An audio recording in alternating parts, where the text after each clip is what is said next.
Yang Mulia Majelis Hakim Konstitusi memasuki ruang persidangan.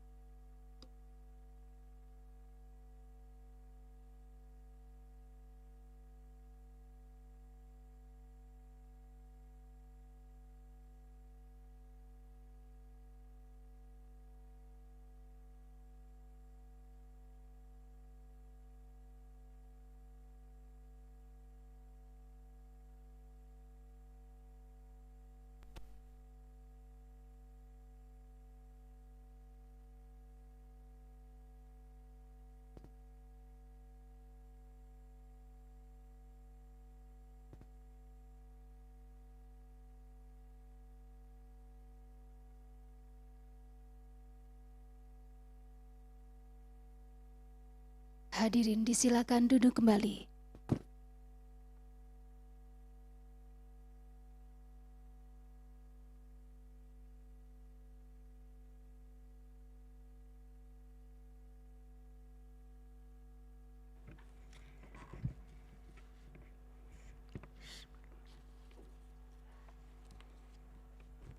Sidang dibuka dan dinyatakan terbuka untuk umum. Assalamualaikum warahmatullahi wabarakatuh. Selamat pagi, salam sejahtera untuk kita semua. Agenda sidang hari ini adalah pengucapan putusan.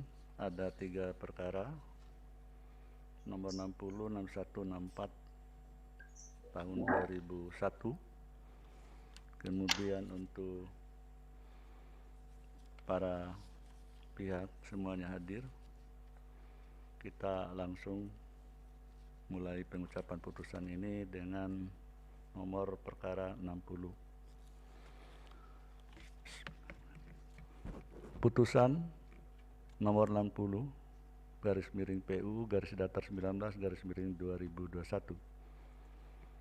Demi keadilan berdasarkan ketuhanan yang Maha Esa, Mahkamah Konstitusi Republik Indonesia yang mengadili perkara konstitusi pada tingkat pertama dan terakhir menjatuhkan putusan dalam perkara pengujian Undang-Undang Nomor 2 Tahun 2002 tentang Kepolisian Negara Republik Indonesia terhadap Undang-Undang Dasar Negara Republik Indonesia tahun 1945 yang diajukan oleh 1. Leonardo Siahaan sebagai pemohon 1, 2. Franciscus Arian Sinaga sebagai pemohon 2. Berdasarkan surat kuasa khusus tanggal 28 Oktober 2021 memberi kuasa kepada Eliadi Hulu SH, selanjutnya pemohon 1 dan pemohon 2 disebut sebagai para pemohon. Membaca permohonan para pemohon, mendengar keterangan para pemohon, memeriksa bukti-bukti para pemohon, duduk perkara dan seterusnya dianggap dibacakan. Pertimbangan hukum, kewenangan mahkamah dianggap dibacakan. Mahkamah berwenang. Kedudukan hukum pemohon dianggap dibacakan. Menimbang bahwa oleh karena mahkamah berwenang mengadili permohonan aku dan para pemohon memiliki kedudukan hukum untuk bertindak sebagai pemohon, maka selanjutnya mahkamah akan mempertimbangkan pokok permohonan. Pokok permohonan menimbang bahwa para pemohon mendalilkan norma yang terdapat dalam Undang-Undang 2 2002 yaitu pasal 16 ayat 1 huruf D Undang-Undang 2 2002 yang berbunyi ayat 1 dianggap dibacakan. Bertentangan dengan pasal 28G ayat 1, pasal 28G ayat 2 dan pasal 28I ayat 1 UUD 1945 dengan argumentasi yang pada pokoknya sebagai berikut. Dalil atau argumentasi pemohon selengkapnya termuat pada bagian duduk perkara. Bahwa menurut para pemohon pasal 16 ayat 1 huruf D Undang-Undang 2 2002 yang tidak mengatur adanya batasan bagi anggota kepolisian saat menjalankan tugasnya dalam menyuruh berhenti orang yang dicurigai kerap disalahgunakan oleh oknum aparat kepolisian yang seringkali bertindak semena-mena dan tidak menjunjung tinggi nilai kemanusiaan saat melakukan pemeriksaan sebagaimana dimaksud dalam pasal aku. Bahwa menurut para pemohon jika hal tersebut terus-menerus dibiarkan maka akan menjadi legitimasi bagi aparat kepolisian untuk bertindak semena-mena dan tidak menjunjung tinggi nilai kemanusiaan dalam setiap pemeriksaan yang dilakukan. Bahwa menurut para pemohon tindakan yang merendahkan martabat manusia yang disebarkan di media akan berpengaruh pada lingkungan, pekerjaan dan masa depan seseorang dan bertentangan dengan prinsip due process of law. bahwa berdasarkan uraian dalil tersebut di atas, para pemohon memohon kepada Mahkamah agar menyatakan norma yang dimohonkan pengujian bertentangan dengan UUD 1945 dan tidak memiliki kekuatan hukum mengikat jika tidak dimaknai menyuruh berhenti orang yang dicurigai dan menanyakan serta memeriksa tanda pengenal diri dengan tetap menjunjung tinggi harkat dan martabat manusia serta tidak melakukan perekaman atau pengambilan video yang bertujuan untuk ditayangkan di televisi dan atau YouTube dan atau media lainnya tanpa izin dari orang yang diperiksa. Menimbang bahwa untuk membuktikan dalil permohonannya, para pemohon telah mengajukan bukti surat tulisan yang diberi tanda bukti P1 sampai dengan bukti P5 yang telah disahkan dalam persidangan sebagaimana selengkapnya termuat pada bagian duduk perkara. Menimbang boleh oleh karena permisaan permohonan para pemohon dipandang oleh Mahkamah telah cukup jelas, maka tidak ada urgensi dan relevansinya bagi Mahkamah untuk meminta keterangan dan atau diselah rapat yang berkenaan dengan permohonan para pemohon kepada pihak-pihak sebagaimana dimaksudkan dalam pasal 54 Undang-Undang MK.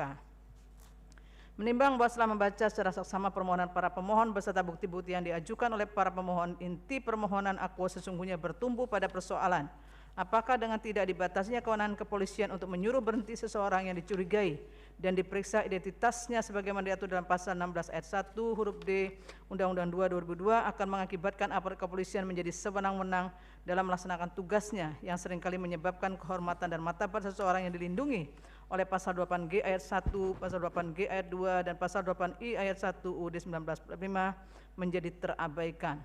Terhadap dalil pokok permohonan para pemohon tersebut, Mahkamah mempertimbangkan sebagai berikut: bahwa kewenangan aparat kepolisian untuk menyuruh berhenti seseorang yang dicurigai dan menanyakan serta memeriksa tanda pengenal diri yang diatur dalam pasal 16 ayat 1 huruf D Undang-Undang 2 2002 merupakan norma yang sama isinya dengan norma dalam pasal 5 ayat 1 huruf A dan angka 3 KUHP, yaitu mengatur wewenang penyelidik untuk melaksanakan tugas dalam menjaga keamanan dan ketertiban masyarakat. Dalam konteks permohonan para pemohon, aparat kepolisian yang melakukan patroli terutama pada malam hari dengan melakukan pemeriksaan seseorang yang dicurigai sesungguhnya akan memberikan rasa aman dan perlindungan pada masyarakat. Keberadaan aparat kepolisian di jalan pada malam hari diharapkan akan meningkatkan keamanan dan ketertiban wilayah serta memberikan perlindungan kepada masyarakat dari orang-orang yang berniat jahat ataupun orang-orang yang mengganggu ketertiban umum. Namun yang menjadi permasalahan pokok permohonan aku adalah kegiatan aparat kepolisian yang sedang melakukan tugas memberhentikan orang yang dicurigai di jalan dan melakukan pemeriksaan identitas tersebut direkam dan ditayangkan di media televisi atau media lainnya. Bahwa saat ini semakin marak tayangan di media televisi dan platform digital lainnya yang menayangkan kegiatan aparat kepolisian yang sedang menjalankan tugasnya, baik kegiatan sederhana seperti mendisiplinkan lalu lintas, memeriksa orang yang mencurigakan di jalan, membubarkan kerumunan, maupun kegiatan penangkapan dan penggeledahan atas kejahatan berat seperti narkoba dan prostitusi. Bagi sebagian orang, tayangan di media televisi dan media sosial yang menayangkan kegiatan aparat kepolisian sangat menarik untuk disaksikan. Tingginya minat masyarakat menonton tayangan demikian juga dapat dipahami karena orang-orang yang dianggap meresahkan dan mengganggu ketertiban umum itu berhasil diamankan oleh aparat kepolisian. Bahwa bagi kepolisian penayangan aktivitas aparat kepolisian di berbagai media dan media selain bertujuan sebagai bentuk keterbukaan informasi kepada masyarakat mengenai pelaksanaan tugas penegakan hukum dari kepolisian, juga bertujuan untuk mengedukasi masyarakat menggunakan layangan dari aksi nyata, di mana masyarakat dapat mengetahui aturan-aturan yang ada, kejahatan seringkali terjadi di jalan, sehingga masyarakat dapat lebih peduli dan waspada dengan lingkungan sekitarnya. Tayangan-tayangan seperti ini sesungguhnya juga menjadi pengetahuan hukum, terutama hukum pidana bagi masyarakat, yang diharapkan akan memberikan efek jera kepada pelaku yang tertangkap sedang melakukan hal yang melanggar hukum ataupun mengganggu ketertiban umum. Selain itu bagi masyarakat luas agar dapat lebih memperhatikan keluarga dan lingkungan sekitar, agar dapat menjauhkan perilaku melanggar hukum dan mengganggu ketertiban umum. Bahwa di pihak lain media massa, baik itu televisi dan platform digital yang bekerjasama dengan kepolisian untuk menayangkan kegiatan kepolisian memiliki tanggung jawab besar untuk memberikan informasi yang cepat, tepat, akurat, dan benar kepada masyarakat. Namun sebaliknya, media massa dengan semua tayangannya dapat menjadi pembentuk opini masyarakat. Oleh karenanya, meskipun kemerdekaan pers dijamin oleh pasal 4 Undang-Undang 40 1999, namun pasal 5 Undang-Undang aku membatasi kebebasan pers dengan kewajiban memberitakan peristiwa dan opini dengan menghormati norma-norma agama dan rasa kesusilaan masyarakat serta azas praduga tak bersalah. Bahwa terhadap dalil permohonan para pemohon, tayangan kegiatan aparat kepolisian yang memberhentikan orang yang dicurigai dengan melakukan tindakan yang yang melanggar kehormatan dan martabat seseorang, Mahkamah mendasarkan pada pasal 28G ayat 1 dan ayat 2 Undang-Undang Dasar 1945 yang menjamin kehormatan, martabat, dan derajat manusia harus dilindungi. Dalam suatu negara hukum, perlindungan terhadap kehormatan, martabat, derajat, serta nama baik seseorang harus dilindungi oleh hukum yang berlaku. Dalam hukum berlaku asas praduga tak bersalah yang dalam butir 3 huruf C penjelasan umum Undang-Undang Nomor 8 Tahun 1981 tentang hukum acara pidana, selanjutnya disebut KUHAP, dinyatakan bahwa setiap orang yang disangka, ditangkap, ditahan, dituntut, dan atau dihadapkan di muka sidang pengadilan wajib dianggap tidak bersalah sampai adanya putusan pengadilan yang menyatakan kesalahannya dan memperoleh kekuatan hukum tetap. Hal ini juga ditegaskan kembali dalam pasal 8 ayat 1 Undang-Undang Nomor 48 Tahun 2009 tentang kekuasaan kehakiman. Dalam penerapan asas praduga tak bersalah, seseorang harus ditempatkan pada kedudukan manusia yang memiliki hakikat martabat. Dia harus dinilai sebagai subjek, bukan objek. Perbuatan tindak pidana yang dilakukan itulah yang menjadi objek pemeriksaan. Oleh karena itu, seseorang harus dianggap tidak bersalah sesuai dengan asas praduga tak bersalah sampai diperoleh putusan pengadilan yang telah menyatakan kesalahannya dan berkekuatan hukum tetap.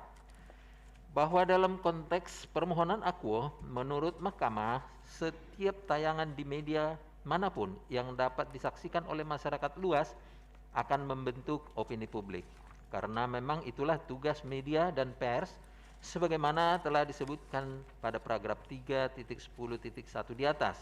Oleh karena itu, yang harus menjadi perhatian adalah bahwa dengan tayangan tersebut, persepsi penonton yang berasal dari berbagai kalangan akan terbentuk dan tidak bisa dibendung dan dibatasi, yang terkadang akan menyudutkan seseorang dan menimbulkan stigma yang tidak baik. Padahal orang yang diberhentikan di jalan, yang ditayangkan di media, belum tentu terbukti melakukan pelanggaran, sedangkan opini masyarakat telah terlanjur terbentuk. Disinilah pentingnya penerapan asas praduga tak bersalah, di mana seharusnya orang yang dicurigai dan diberhentikan petugas seharusnya diperlakukan sesuai dengan peraturan perundang-undangan yang berlaku dengan menjunjung tinggi hak asasi manusia. Namun demikian, seandainya pun terjadi tindakan yang merendahkan harkat dan martabat manusia saat aparat kepolisian menjalankan kewenangannya yang diatur pasal 16 ayat 1 huruf D Undang-Undang Nomor 2 2002 dan kemudian ditayangkan di media, apakah dapat dikatakan norma akuo inkonstitusional karena tidak memberi batasan dalam norma akuo? Hal inilah yang menjadi persoalan utama yang harus dijawab.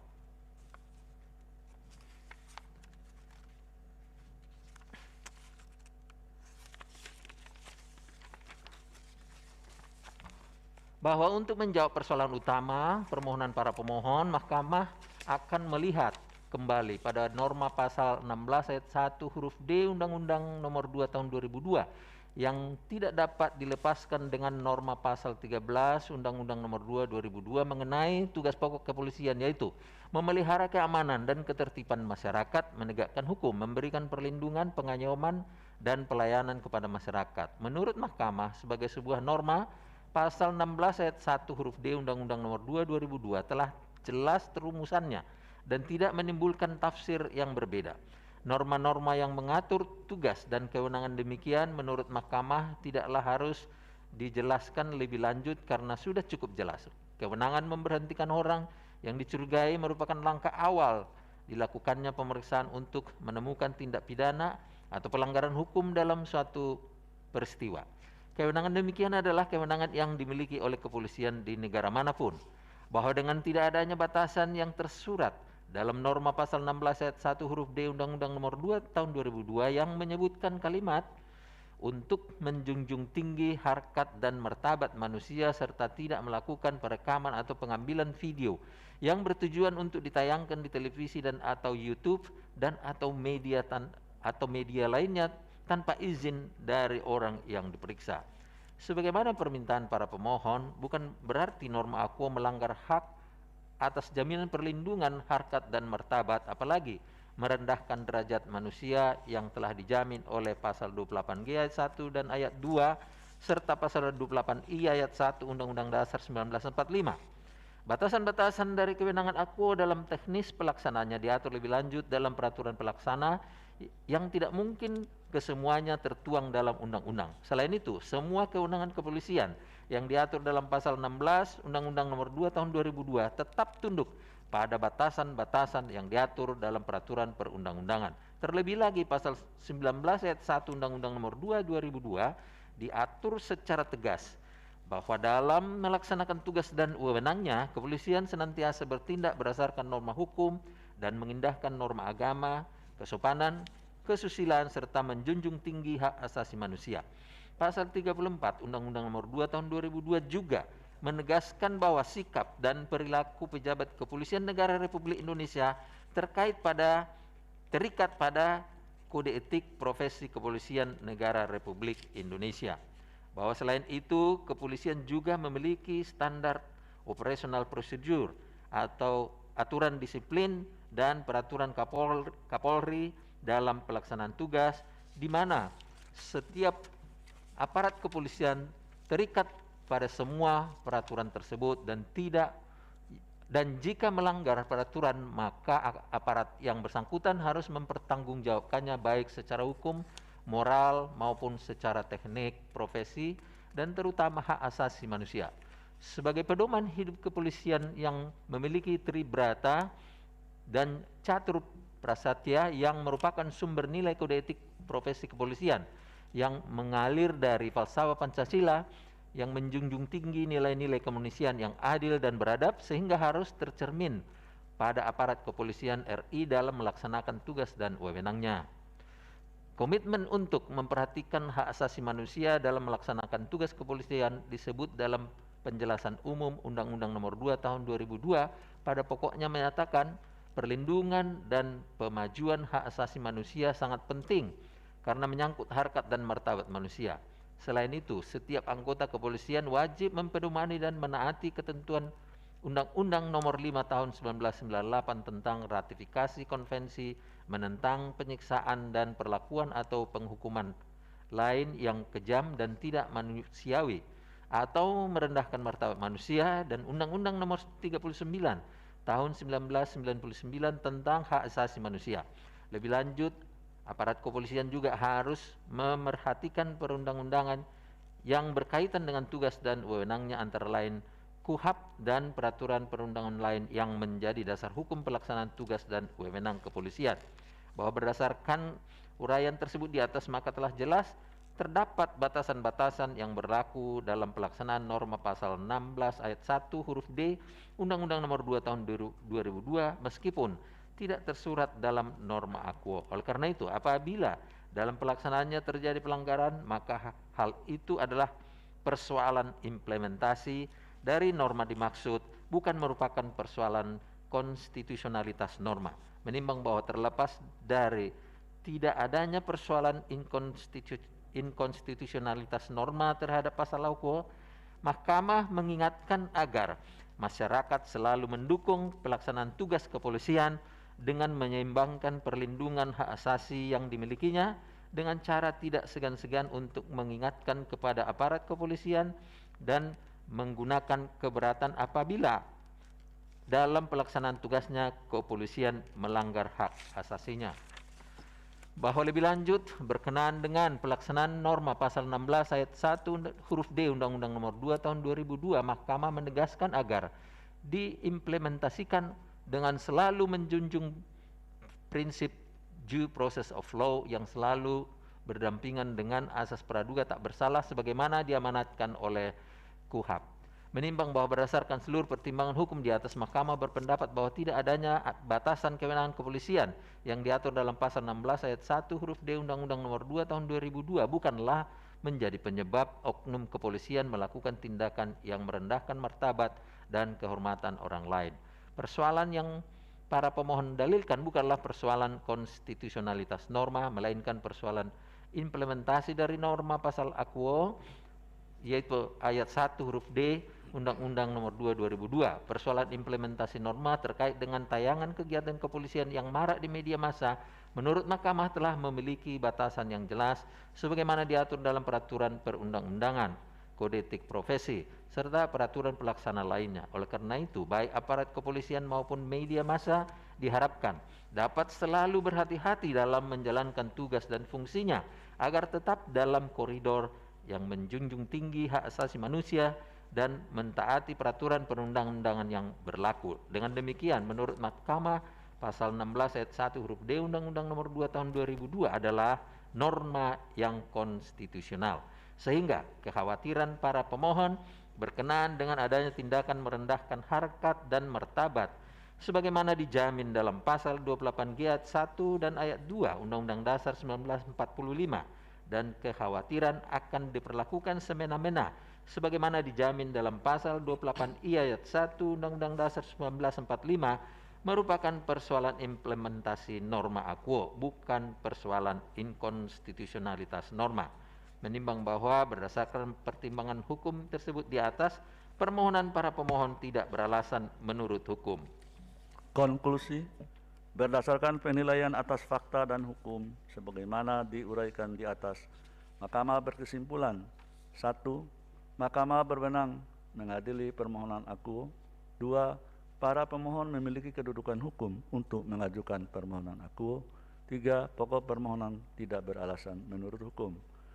Berdasarkan Undang-Undang Dasar Negara Republik Indonesia tahun 1945 dan seterusnya, amar putusan mengadili menolak permohonan pemohon untuk seluruhnya.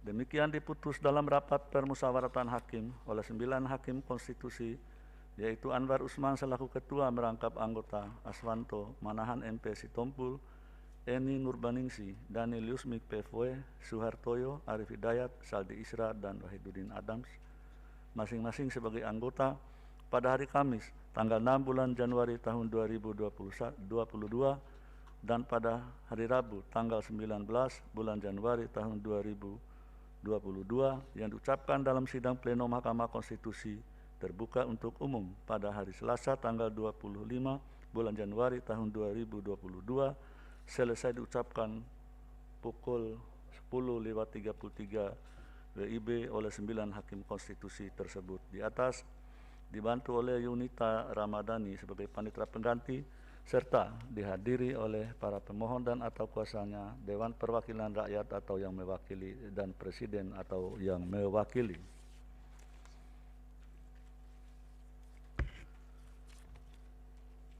Berikut putusan nomor 61 garing PU garis datar 19 garing 2021 demi keadilan berdasarkan ketuhanan yang Maha Esa. Mahkamah Konstitusi Republik Indonesia yang mengadili perkara konstitusi pada tingkat pertama dan terakhir menjatuhkan putusan dalam perkara pengujian Undang-Undang Nomor 16 Tahun 2004 tentang Kejaksaan Republik Indonesia terhadap Undang-Undang Dasar Negara Republik Indonesia tahun 1945 yang diajukan oleh 1. Jovi Andrea Bahtiar SH sebagai pemohon 1, 2. Wahyudi Kurniawan SHMH LI sampai dengan nomor 12 Antonia Krisma Lintang Bumi Mangayom sebagai pemohon 12, 13 dan lainnya dianggap dibacakan. 13 Angelina Ayu Widya Ningsih sebagai pemohon 13. Selanjutnya pemohon 1 sampai dengan pemohon 13 disebut sebagai para pemohon. Membaca permohonan para pemohon, mendengar keterangan para pemohon, memeriksa bukti-bukti para pemohon, duduk perkara dan seterusnya dianggap dibacakan. Kewenangan Mahkamah diulangi pertimbangan hukum. Kewenangan Mahkamah dianggap dibacakan.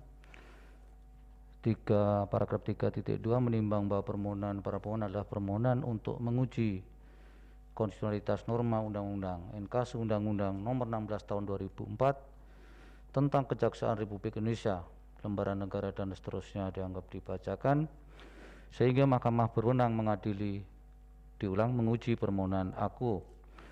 Kedudukan hukum pemohon paragraf 3.3 dianggap dibacakan.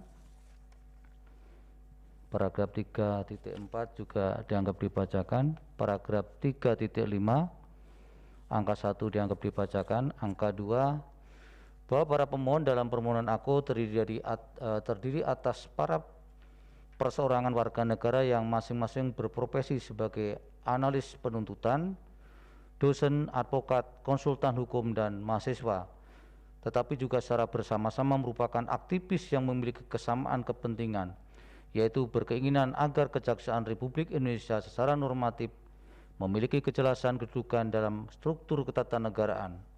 Para pemohon berpendapat bahwa para pemohon merupakan aktivis yang peduli terhadap penegakan hukum di Indonesia. Angka 3 dianggap dibacakan. Angka 4, menurut para pemohon berlakunya ketentuan pasal 1 angka 1, pasal 2 ayat 1, pasal 17, pasal 19 ayat 2 membuka peluang terjadinya gangguan terhadap prinsip independensi kejaksaan sebagai lembaga penegak hukum yang berdampak negatif bagi para pemohon, terlepas apapun profesinya, selaku bagian dari masyarakat secara umum, untuk memperoleh akses keadilan, access to justice. Angka 5, menurut para pemohon ketentuan dalam pasal 20U16/2004 berpotensi menimbulkan ketidakadilan formil berkaitan dengan syarat agar seseorang dapat diangkat menjadi jaksa agung. Rumusan pasal 20U16/2004 aku membuat dengan mudahnya seseorang tanpa pernah mengikuti dan dinyatakan lulus program pendidikan dan pelatihan jaksa atau diklat PPPPJ, serta tanpa pernah mengalami suka duka mengabdikan diri bagi negara di institusi kejaksaan, mulai dari satuan kerja terkecil seperti cabang kejaksaan negeri di wilayah terluar atau terdalam, dapat dengan mudah diangkat menjadi jaksa agung. Sementara itu diketahui bahwa para jaksa di Kejaksaan Republik Indonesia dan juga pemohon 1 hanya agar dapat memperoleh predikat sebagai seorang jaksa berdasarkan pasal 9 ayat 1 dan pasal 9 ayat 2 U16/2004 harus memulai karir dengan mengikuti seleksi penerimaan calon pegawai negeri sipil, kemudian mengikuti berbagai program pendidikan dan pelatihan. Bahwa selain itu berlakunya pasal 1 angka 1, pasal 2 ayat 1, pasal 17 dan pasal 19 ayat 2 U16/2004 juga berpotensi menimbulkan gangguan terhadap prinsip independensi kejaksaan sebagai lembaga penegak hukum yang bahkan dapat berimplikasi pada penghasilan pemohon 1 sebagai bagian dari pegawai Kejaksaan Republik Indonesia dengan formasi jabatan analisis penuntutan sebagaimana pasca dinyatakan lulus mengikuti program pendidikan dan pelatihan pembentukan jaksa diklat PPPJ akan berganti status jabatan menjadi jaksa. Angka 7 dianggap dibacakan berdasarkan seluruh uraian para pemohon dalam menjelaskan kedudukan hukumnya sebagaimana diuraikan di atas. Mahkamah mempertimbangkan sebagai berikut. 1. Bahwa norma yang diajukan oleh para pemohon untuk diuji adalah berkaitan dengan kelembagaan Kejaksaan Republik Indonesia, yaitu diantaranya berkenaan dengan status kelembagaan dan mekanisme pengangkatan jaksa serta jaksa agung. Menurut Mahkamah, isu konstitusional yang terdapat dalam norma yang diajukan serta alasan serta implikasinya adalah berkaitan dengan kepentingan pemohon 1 yang pada saat permohonan diajukan berstatus sebagai pegawai kejaksaan sebagai analis penuntutan pada salah satuan kerja Kejaksaan Republik Indonesia yang saat ini ditempatkan pada Kejaksaan Negeri Tojo Una-Una sebagaimana penjelasan pemohon 1 dalam persidangan pendahuluan Pide Risalah Sidang Pendahuluan Perkara nomor 61 dan seterusnya 2021 tanggal 30 November 2021 pukul 14.09 sampai dengan 15 waktu Indonesia Barat. Oleh karena itu, menurut pemohon 1, segala aturan mengenai kelembagaan Kejaksaan RI akan berdampak terhadap hak konstitusional pemohon 1 berkaitan dengan kualifikasinya tersebut. Dengan demikian, berdasarkan uraian pertimbangan hukum tersebut di atas, pemohon 1 telah dapat menerangkan hak-hak konstitusionalnya yang dianggap dirugikan oleh berlakunya norma undang-undang yang dimohonkan pengujian, di mana kerugian dimaksud timbul karena adanya hubungan sebab akibat atau kausal perban antara norma yang dimohonkan pengujian dan anggapan kerugian konstitusional yang dialami oleh pemohon 1. Sehingga ditambah 1 ya. Sehingga apabila permohonan dikabulkan, maka kerugian dimaksud tidak akan terjadi. Oleh karena itu, terlepas dari terbukti atau tidaknya inkonstitusionalitas norma yang dimohonkan pengujian oleh pemohon 1, Mahkamah berpendapat pemohon 1 memiliki kedudukan hukum untuk mengajukan permohonan akuo. Angka 2, bahwa terhadap pemohon 2 sampai dengan pemohon 13, menurut Mahkamah para pemohon tersebut tidak mampu menguraikan secara spesifik, aktual maupun potensial hak konstitusionalnya yang menurut anggapan para pemohon dirugikan oleh berlakunya ketentuan yang diajukan berkenaan dengan kelembagaan Kejaksaan Republik Indonesia. Terkait dari para pemohon untuk memberikan penguatan terhadap kedudukan hukumnya dengan menggunakan kualifikasi sebagai aktivis dan mahasiswa yang memiliki kepedulian terhadap penegakan hukum, Mahkamah dalam persidangan tidak mendapatkan bukti yang cukup meyakinkan bahwa pemohon 2 sampai dengan pemohon 13 benar mempunyai profesi sebagai aktivis dan mahasiswa yang memiliki kepedulian terhadap penegakan hukum. Oleh karenanya sulit bagi Mahkamah untuk menemukan adanya hubungan kausalitas antara norma yang diajukan permohonan dengan adanya anggapan kerugian atau potensi kerugian para pemohon selaku aktivis penegakan hukum dan mahasiswa yang didalilkan.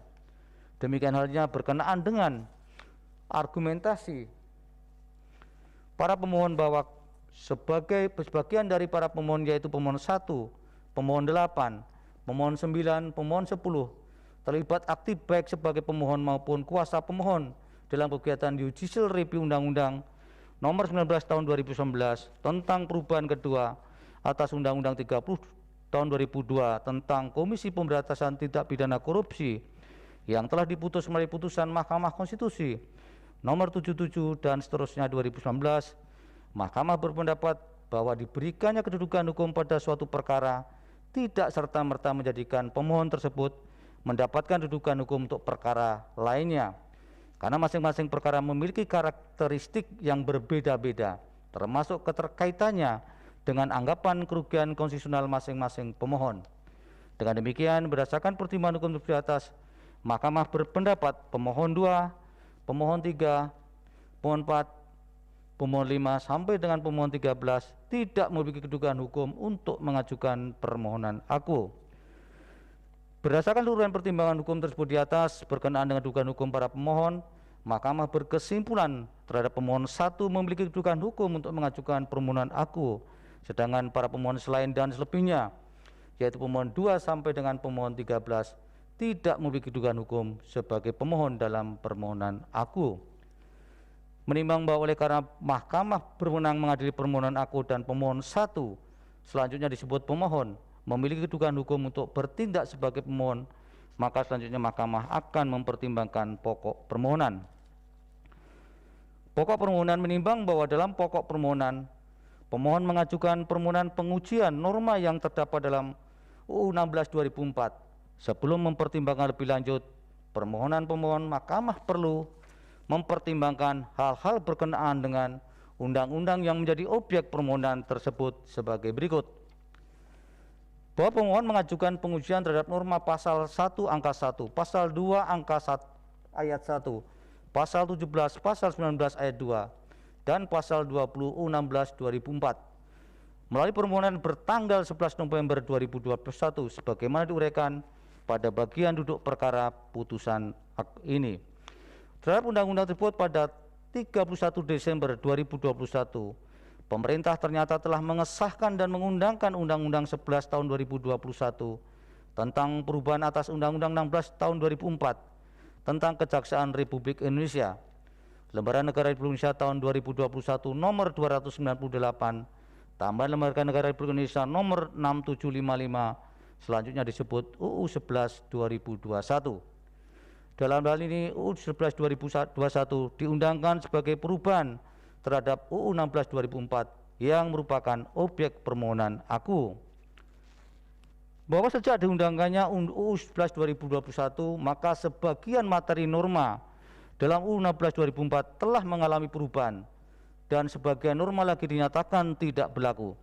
Dengan demikian, undang-undang yang dimohonkan oleh pemohon yaitu Undang-Undang tentang Kejaksaan Republik Indonesia, selengkapnya disebut Undang-Undang 16 2004 tentang Kejaksaan Republik Indonesia, sebagaimana telah diubah dengan Undang-Undang 11 tahun 2021 tentang perubahan atas Undang-Undang 16 tahun 2004 tentang Kejaksaan Republik Indonesia. Oleh karena itu, UU 16 2004 yang dijadikan objek permohonan oleh pemohon adalah telah berbeda dengan UU 16 2004 yang berlaku.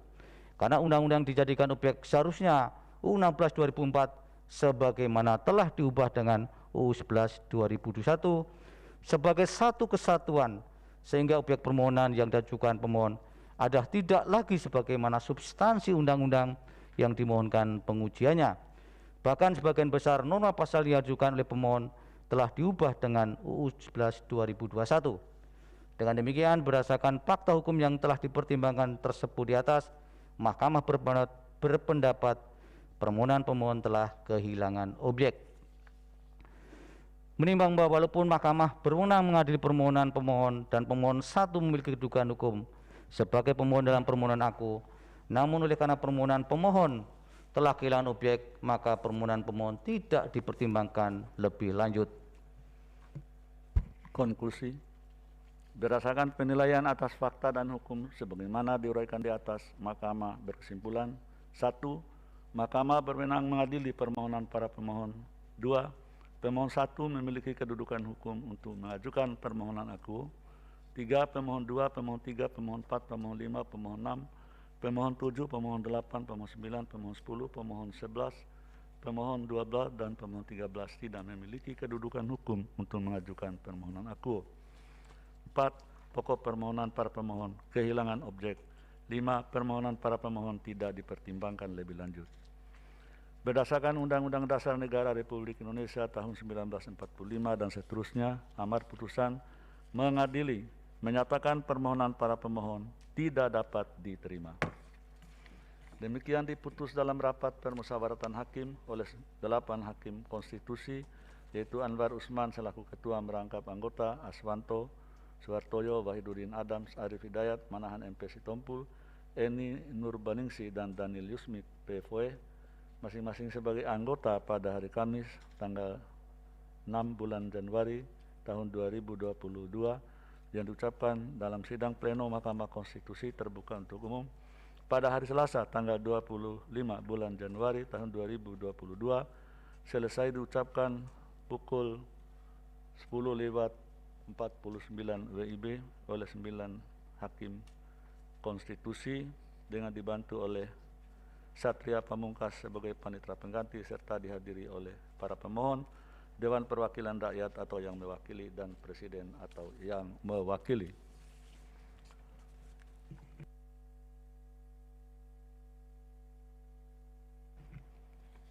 Terakhir, putusan nomor 64/PU/19/2021.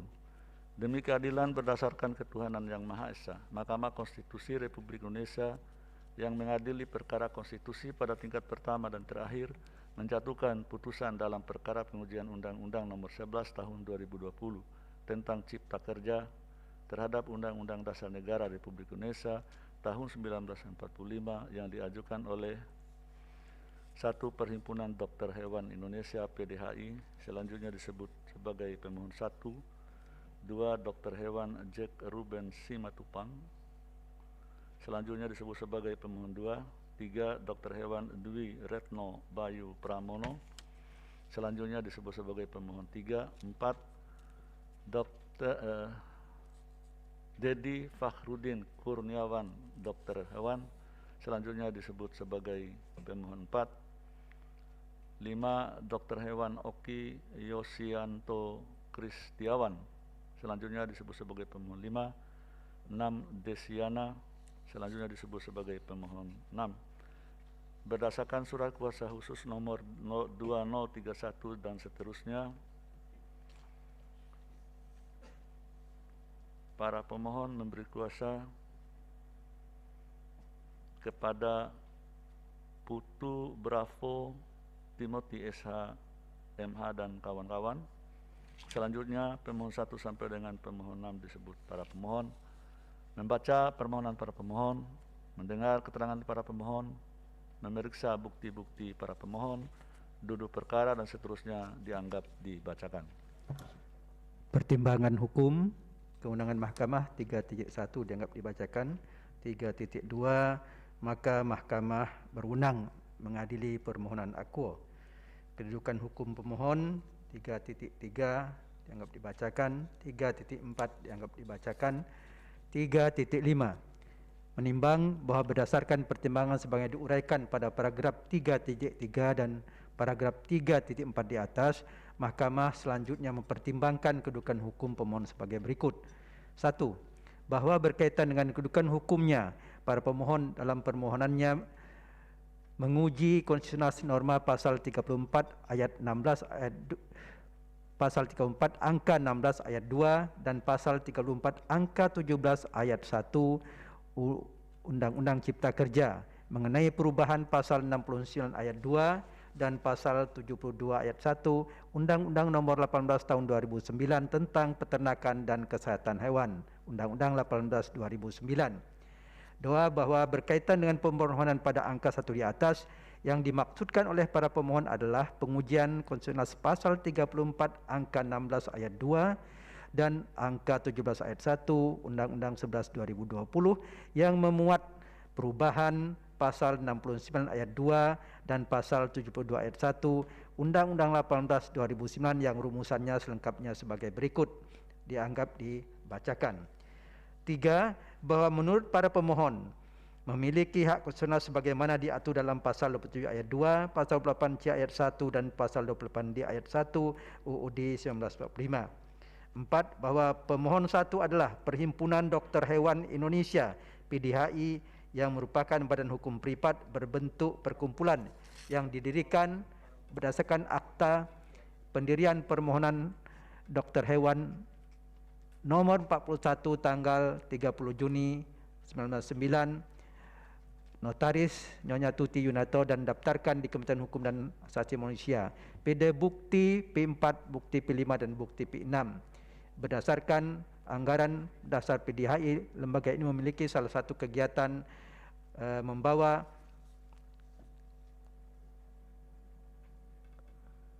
surat nasional profesi berkenaan dengan masalah profesi PD bukti P6.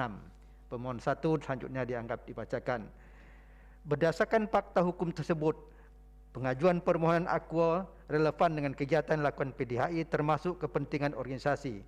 Oleh karena itu, Muhammad Munawwaroh MM selaku Ketua Umum dan Dr. Hewan Widakdo Sri Nugroho MP selaku Sekretaris Jenderal berhak mewakili PDHI termasuk dalam hal ini mengajukan permohonan pengujian Undang-Undang 11 2020 ke Mahkamah Konstitusi.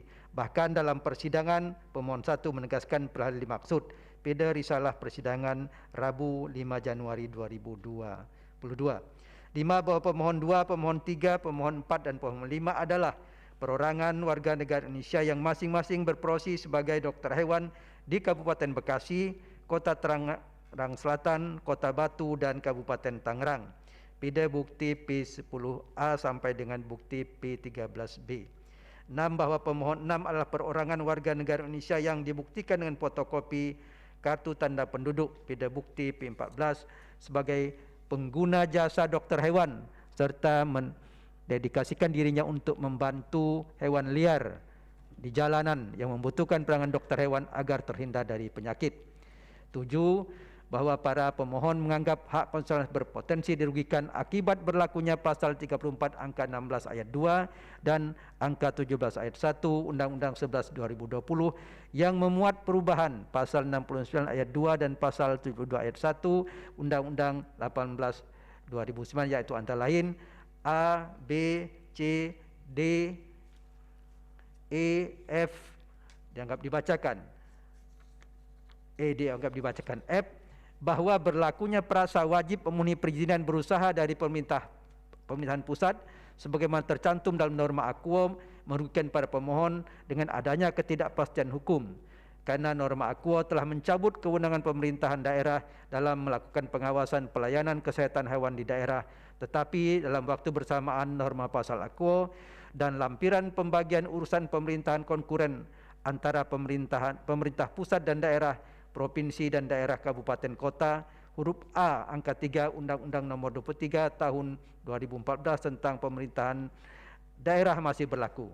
Bahwa norma Aqua merugikan permohonan 2 sampai dengan 5 karena tidak mengakui profesi dokter hewan yang berdampak pada tidak adanya jaminan perlindungan dan kepastian hukum yang adil. Berdasarkan uraian pertimbangan tersebut di atas, para pemohon telah menjelaskan perihal hak konstitusionalnya yang anggapan para pemohon berpotensi dirugikan dengan berlakunya norma yang dimohonkan pengujian. Norma selengkapnya sebagaimana diuraikan para pemohon dalam menjelaskan kedudukan hukumnya. Anggapan kerugian konstitusional yang dimaksudkan tersebut bersifat spesifik dan potensial. Dengan demikian, tanpa bermaksud menilai kasus konkret yang dialami para pemohon, anggapan kerugian hak konstitusional yang dijelaskan para pemohon memiliki hubungan sebab akibat kausal perban dengan berlakunya norma undang-undang yang dimohonkan pengujian. Apabila permohonan para pemohon dikabulkan, maka potensi kerugian konstitusional seperti yang dijelaskan tidak akan terjadi. Oleh karena itu, terlepas dari ada atau tidaknya persoalan konstitusional norma yang dilakukan para pemohon, menurut mahkamah, para pemohon memiliki kedudukan hukum untuk bertindak sebagai pemohon dalam permohonan Aquo. Menimbang bahwa oleh karena mahkamah berwenang mengadili permohonan Aquo dan para pemohon memiliki kedudukan hukum untuk mengajukan permohonan Aquo, selanjutnya mahkamah akan mempertimbangkan pokok permohonan. Pokok permohonan menimbang bahwa para pemohon mendalilkan pasal 34 angka 16 ayat 2 dan angka 17 ayat 1 Undang-Undang Nomor 11 Tahun 2020 yang memuat perubahan pasal 69 ayat 2 dan pasal 72 ayat 1 Undang-Undang 18 Tahun 2009 bertentangan dengan pasal 27 ayat 2, pasal 28C ayat 1 dan pasal 28D ayat 1 Undang-Undang Dasar 1945 dengan alasan apabila diringkas pada pokoknya sebagai berikut. Dalil atau argumentasi para pemohon selengkapnya termuat pada bagian duduk perkara angka 1, angka 2, angka 3, 4 dan 5 dianggap dibacakan.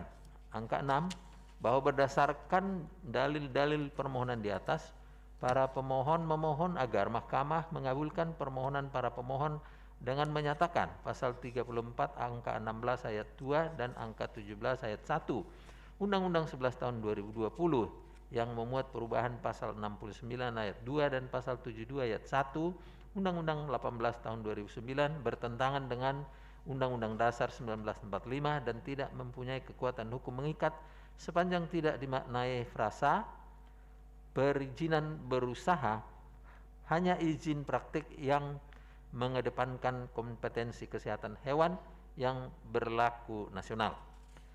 Menimbang bahwa untuk mendukung dalil-dalil permohonannya, para pemohon telah mengajukan alat bukti surat atau tulisan yang diberi tanda bukti P1 sampai dengan bukti P85 yang telah disahkan dalam persidangan.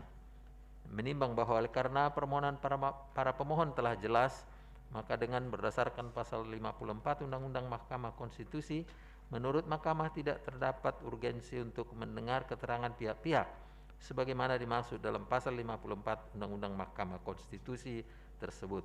Menimbang bahwa setelah membaca secara saksama permohonan para pemohon beserta bukti-bukti yang diajukan oleh para pemohon, mahkamah mempertimbangkan sebagai berikut. Bahwa berkaitan dengan permohonan Aquo, mahkamah perlu menegaskan kembali berkenaan dengan Undang-Undang Nomor 11 Tahun 2020 yang telah diputus pengujian formilnya oleh mahkamah dalam putusan Mahkamah Konstitusi Nomor 91 /PUU seterusnya tahun 2020 bertanggal 25 November 2021 yang amarnya menyatakan angka 1, 2, 3, 8 sampai dengan 9 dianggap dibacakan. Dalam putusan Mahkamah Konstitusi nomor 91 /PUU 2020 berkenaan dengan pengujian formil Undang-Undang Nomor 11 Tahun 2020 tersebut, terdapat 4 orang hakim konstitusi yang mengajukan pendapat berbeda atau dissenting opinion, yakni Hakim Konstitusi Arif Hidayat, Hakim Konstitusi Anwar Usman, Hakim Konstitusi Daniel Yusmik Tefuek, dan Hakim Konstitusi Manahan MP Sitompul. Menimbang bahwa terhadap dalil para pemohon dalam permohonan aku yang menyatakan walaupun putusan Mahkamah Konstitusi nomor 91/TUU 2020 dalam pengujian formil Undang-Undang 11 2020 menyatakan Undang-Undang aku adalah inkonstitusional bersyarat, namun pengujian material masih dapat dilakukan sebab Undang-Undang nomor 11 2020 masih tetap berlaku. Terhadap dalil para pemohon tersebut menurut Mahkamah, secara formil Undang-Undang 11 2020 telah dinyatakan inkonstitusional bersyarat oleh Mahkamah dalam putusan Mahkamah Konstitusi nomor 91/PU 2020 tersebut, sehingga secara formal tidak sah berlaku sampai ada perbaikan formil selama masa tenggang waktu 2 tahun dimaksud. Masa 2 tahun tersebut adalah masa perbaikan formil. Hal itu disebabkan karena dalam masa perbaikan formil tersebut tidak tertutup kemungkinan adanya perubahan atau perbaikan substansi yang dilakukan oleh pembentuk undang-undang. Terlebih lagi dalam amar putusan Akuo angka 7, Mahkamah menyatakan untuk menangguhkan segala tindakan atau kebijakan yang bersifat strategis dan berdampak luas, serta tidak dibenarkan pula menerbitkan peraturan pelaksana baru yang berkaitan dengan Undang-Undang Nomor 11 Tahun 2020 tentang Cipta Kerja. Dengan demikian, menurut Mahkamah, permohonan para pemohon menjadi prematur. Pertimbangan demikian disebabkan oleh karena permohonan Akuo diajukan setelah putusan Mahkamah Konstitusi nomor 91/PU 2020 bertanggal 25 November 2021. Menimbang bahwa oleh karena pokok permohonan menimbang bahwa terhadap pokok permohonan dan hal-hal lain dari permohonan Akuo tidak dipertimbangkan lebih lanjut. Konklusi. Berdasarkan penilaian atas fakta dan hukum tersebut di atas, Mahkamah berkesimpulan: 1. Mahkamah berwenang mengadili permohonan para pemohon. 2. Para pemohon memiliki kedudukan hukum untuk mengajukan permohonan Akuo. 3. Permohonan para pemohon prematur. 4. Pokok permohonan dan hal-hal lain dari permohonan Akuo tidak dipertimbangkan lebih lanjut. Berdasarkan Undang-Undang Dasar Negara Republik Indonesia tahun 1945 dan seterusnya, amar putusan mengadili menyatakan permohonan para pemohon tidak dapat diterima.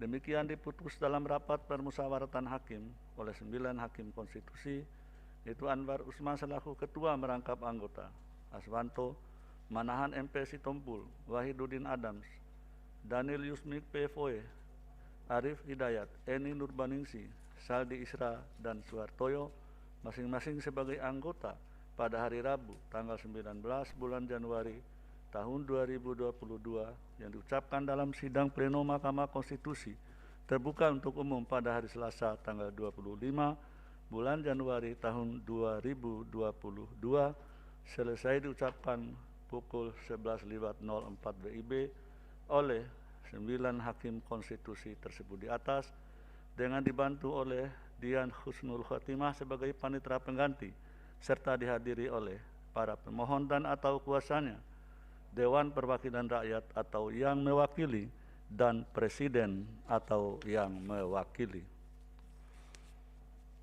Dengan demikian, pengucapan putusan telah selesai dan salinan putusan akan dikirimkan melalui email kepada para pihak setelah sidang pengucapan putusan selesai atau paling lambat 3 hari kerja setelah sidang.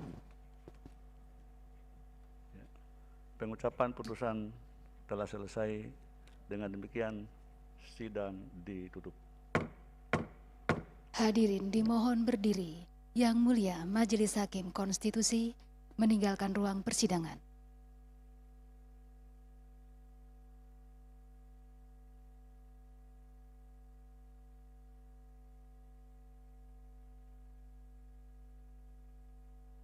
Hadirin disilakan duduk kembali.